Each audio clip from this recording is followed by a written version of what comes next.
It has been almost 2 weeks since their son, Felipe Reyes, was murdered, but Ike and Frances Chargualaf say they are still in shock with their son's death. In fact, the couple is finding it difficult to pay for their son's funeral services.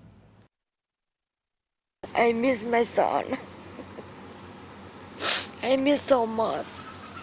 It's a pain no parent should ever have to feel, laying your child to rest.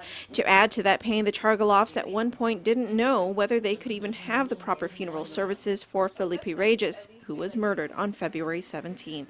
Police say Reyes was fatally stabbed by Fred Issy John during a drunken fight.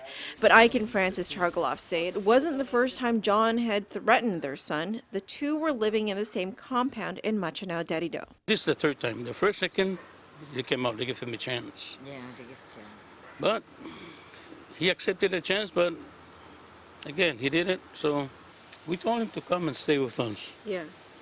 But he did. He stayed with us for one night, and the next day, I guess the boss talked to him.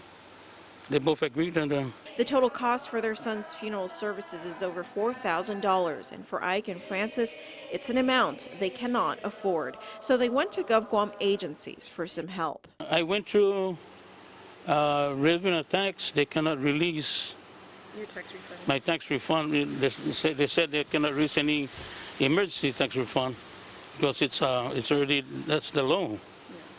So I didn't want to argue with that. So I went to the governor's office and I talked to them, and they also gave me the same. It was through the help of the community, Ike's employer, and many friends and family that they were able to come up with, at first, $1,600, which is $600 short of the $2,200 they needed to pay for Reyes' cremation. The family went through with the funeral as planned, still unsure at the time whether they would be able to proceed with the cremation. It was through the generous donations of those who attended the funeral that they were able to come up with just the right amount. $615 to have their son cremated. How many people showed up to your son's? Oh, it was very surprising. I was overwhelmed. I even cried because, you know, the show up, it was beautiful. It was beautiful.